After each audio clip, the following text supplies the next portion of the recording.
スイッチもね、ユナイトになったということで、俺が気づいている16の変更点について解説していきたいと思います。早速16の変更点をお伝えすると、1、オフドリの機能の素質、2、スティック勢の加速の変化、3、ドリフトの操作の変化、4、減速しやすくなった、5、マルチリーグの細分化、6、マルチで使用できる車の変化、7、クイックレースデートの素質、8、ガレージレベルの細分化、9、クラブ画面、チャット画面表示の変更、10、クラレ機能がプライベートルームに変更、11、フレンド機能の追加、12、新車の追加、13、オーバークロック機能の追加、14、マルチのチーム戦機能追加、15、グラフィックの向上変化、16、新曲の追加。以上の16点で詳しくは後ほど解説していきます。ユナイトになって俺だけじゃなくてね、皆さんいろんな変化に戸惑ってるんじゃないかと思うんですけど、この動画をご覧いただくことで不安に感じているのは自分だけじゃないんだってね、安心してもらえると思いますので、ぜひ今回も最後までご覧ください。このチャンネルでは今回のように皆様の役に立つ情報とか、皆様のリクエストに答えたりしていきますので、見逃したくないよって方はぜひぜひチャンネル登録お願いします。以前から言われてたことですが、スイッチ前にだけ存在していたオフドリ機能がなくなりました。オフドリがなくなったことで、ドリフト速度が遅くなるので、マルチでね、勝てなくなった人も多いんじゃないかなと思いますけど、自動加速をオンにすると、腹筋遅くなるので、これはね、ちょっと練習するしかないかなと思います。今までの加速のいい車は普通に前にね、出れてたんですけど、ユナイトになってからアクセル踏んでんのにだと置いていかれるようになりました。加速のいいアルテガっていう車でね、検証したんですけども、同じアルテガでもダイロとか iOS 勢の方が明らかに速いので、リック勢は完全に人権がなくなった感じですね。今まではね、ドリフトが勝手に解除されることはなかったんですが、ユナイトになってからはね、3秒間パンチせずにドリフトすると勝手にドリフトが解除されるので、対処法としてはパンチをやるといいかなと思います。今まではアクセル踏んでいればニトロがなくても加速できたんですが、ユナイトになってからはニトロが出さないと勝手に減速するようになったんで、泥管理がより重要になってくると思います。今まではブロンズリーグ、シルバーリーグ、ゴールドリーグ、プラチナリーグ、レジェンドリーグの5つしかなかったんですけど、レジェンド以外のね、各リーグが4に細分化されました。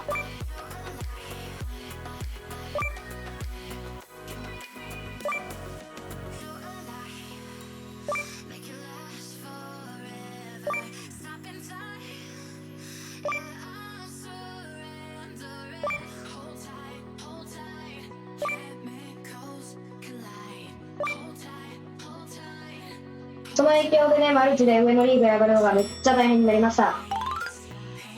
今まで俺をレジェンドリーグに連れて行ってくれたフューチャーズスパイダーがなんとユナイトでは上マルチで使えなくなってしまいました。他にもライカンとか使えなくなってたんで、俺が気づいた車以外にも使えなくなってる車があると思うんですけど、マルチなら今まで通り使えるので、使いたい方は下マルチをやってみるといいかなと思います。これはね、マジでふざけんなの一言でつけるんですけども、これをね、ちょっと実際に見てもらいましょうか。見てください、これ。全部消えてるんですよ、これ。チャレンジゼロ。ふざけんじゃねえよって話ですよね、本当に。こういう感じでクイックレースのデータが消えてるんですけども、せっかくクロスね、全コースアンロックしたのに、そのデータが完全に消えてしまって、また一からスタートになってしまいました。あまりのだるさにね、もう本当にやる気が出ないですね。今まではね、1から18までしかなかったガレージレベルが最高60まで細分化されました。所有している車によりかなり細かくレベルが分けられたみたいです。ちなみに俺は16から18と微妙に上がっただけでしたね。今までは X ボタンでチャットを開けたんですが、ユナイトになってからはマイナスボタンに変わりました。クラブ画面はチャットを開くと左横にこうやって出てくるんですが、これが一番メインの打ち方なんですけど、これ以外に Y ボタンでフレンドからレッドアーを2回押すとこうやってクラブに行けるようになってます。これはね、自分がやりやすい方でいいかなと思います。今まではクラブレースという機能があったんですが、ユナイトになってからクラブレース機能がなくなり、プライベートルームっていう機能に変更されました。はっきり言ってね、クラブに入ってもらう意味がなくなったんじゃないかと思うんですが、今までね、クラブに入らなかった人たちともレースができるようになったのは、唯一良かった点かなと思います。スイッチにはもともとフレンド機能があったんですけど、ユナイトになって新たにゲーム外のフレンド機能が追加されました。フレンドになるとプライベートルームに招待できるので、プライベートルームのレースコードを入れる必要がなくなります。移行前の動画でも20種類くらい追加されたとお伝えしたんですが、ユナイトになって13台が新たに追加されました。ユナイト移行前アップデートの動画は5段階で評価しましたが、より正確に性能を評価できるよう、今回は7段階で評価していきたいと思います。1は全然使えない、2がほぼ使えない、3が使えない、4が普通、5がちょっと使える、6がまあまあ使える、7がめっちゃ使える、この評価でいきたいと思います。皆さんによってはね、それは違うだろうっていうツッコミもあるかとは思いますが、あくまで俺の評価なので、その点はあらかじめご了承ください。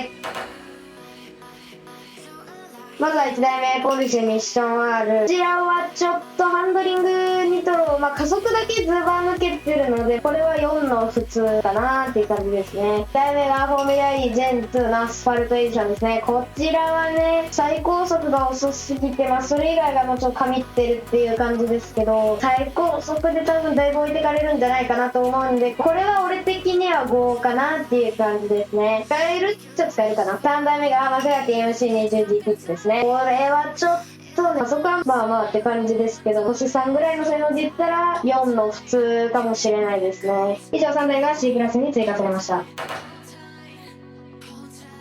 続いて4台目、フォードマスタング RTR スペック5。これはちょっと B クラスにしたらニトロだけだなっていう感じがするので、トロっていう性能自体が言ってそんなに必要ないのかなっていう感じですけど、ちょっとユナイトになってからニトロ結構必要になってきたけど、それ以外はやばいんで2位かもしれないな。5台目がアストンマーティン DB12。これはハンドリングニトロはまあいい方だと思うんですけど、加速の最高速はちょっとな、使えなくはないと思うんで4かな。6台目はロータス ER9ですね。これハイエンドのマシンだから多分ハンドリングに補正はついてると思うんですけど、ニトロがな、でも加速が神すぎるのがどうなんだろう、これどこまで行くのかなっていうところですけど、ちょっと最高速度もね B クラスだからね低め。でもハンドリング補正も前輪が浮きそうっていうそういう想像があるんで、ちょっと期待を込めての5でいきたいと思います。以上3台が B クラスに追加されました。続いて7台目はチェロキューみたいな見た目のバックマートリースピリング。これはダメも通すけど加速がやばいっすよね。スティック勢からしたら加速がこんだけやったとしても置いてかれるんで、スティック勢からしたらそれ以外壊滅的だなっていうのがあるんで、これね加速86でもね75ぐらいの加速になってる気がする。最高速が A にしたらだいぶ低いんで、これはちょっと3だな。続いて8台目はフォード GT フランキーエディション。これは完全にフォード GT を強化した感じ。フォード GT よりは多分強くなってるとは思うんですけど、これもちょっとでもね3かな。最高速はね結構いいと思うけど。続いて9台目はフェラーリ SF90 WX ストラダーレ。これはでもこれ完成がだいぶ強いですよね多分。最高速はちょっと低いから5かなっていう感じですね。以上3台が A クラスに追加されました。続いて10台目はランボルギーニオーテンティカですね。なんとも言えない性能。多分チェンテナリオみたいな感じなんじゃないかなと思うんで、別にそこまで言うて強くないかなっていう感じなんで、これは S クラスからしたら2かなっていう感じですね。11台目は日産 GTR ネオンエディションですね。強くない？でも最高速がね、何もかも終わらしちゃってるんで、日本車だからといって甘く見ることはできない。こいつが2ならこいつは3やな。次12台目はブガッティシのピュアスポーツですね。最高速が遅めなんだけど、ライカーを結構強化したみたいな感じで、多分ハンドリングがこんだけあるなら補正はないと思うんで、こいつは読んでいきたいと思います。最後13代目はケーニングセグジェスカアブソリュートですね。これニトロが何が何でも低すぎるよね。これずっと思ってたのがなんで後ろのタイヤだけホイールカバーかぶってるのこれ。速度がだいぶあるんで、これは5かなっていう感じですね。以上4台が S クラスに追加されました。ということで、来年になって追加された車は以上の13台となります。今までは乾燥してからそれ以上性能を上げることはできなかったんですが、ナイトになってオーバークロック機能が追加されて乾燥後も少しだけ性能を上げるようになりました。ちなみにこの機能自体は乾燥しなくても使えます。機能を利用するのにはオーバークロックチップが必要になるんですけど、これはデイリーイベント、こちらのねオーバークロックショーケースかな、このイベントでこのようにもらえるようになってるんで、オーバークロックしたいよって方はぜひやってみるといいかなと思います。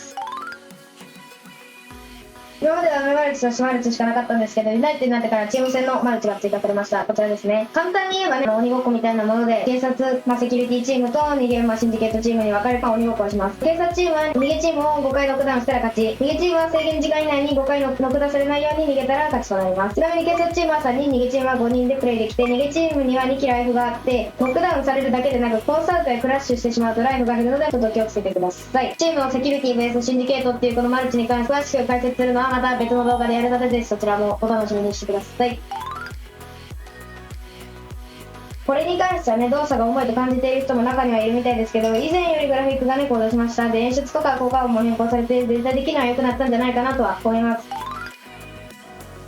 これは影響ほぼないのでね、さらっと言えばレース中の曲やそれ以外の曲のどちらも追加されました。ということで今回は俺が気づいていないという今後の16の変更点について解説しました。正直俺もまだよくわからないことがあるので完全解説とはいきませんが、皆さんが疑問に思っていたことの大半はね、お伝えできたんじゃないかなと思います。ユナイトになって1週間弱プレイしてみた感想としては、まずね、マルチが全く勝てない。しかも、そのせいでね、プラチナどころかゴールドにもいけないんですよ。シルバーのままで止まってて、今までやってきたマルチ企画も今後どうしようかなってちょっと悩んでるのが正直なところです。ただ、俺はもともとうまいプレーを見せたくて始めたわけではなくって、俺と同じようなね、中級者とか、初心者の人の目安にしてもらったり、初心者の人が気軽に質問できる存在になりたいと思って始めました。一部のね、視聴者さんから雑魚とか下手くそとかね、心ない言葉をかけられたり、今もね、全然上のリーグに上がれなくて本当にストレスでしかないんですけど、そんな自分も含めて苦しんでいるみんなの気持ちを代弁することにこのチャンネルの存在意義があるのかなと思っているので、ユナイトになったのを機に引退も考えましたけども、できる限りね、続けていくことに決めました。ということで今後もね、このチャンネルは皆さんのお役に立つ情報やリクエスト企画をお届けしていきますので、チャンネル登録がまだの方はぜひチャンネル登録してもらえると励みになりますので、ぜひぜひよろしくお願いします。そんじゃ、バイバイ。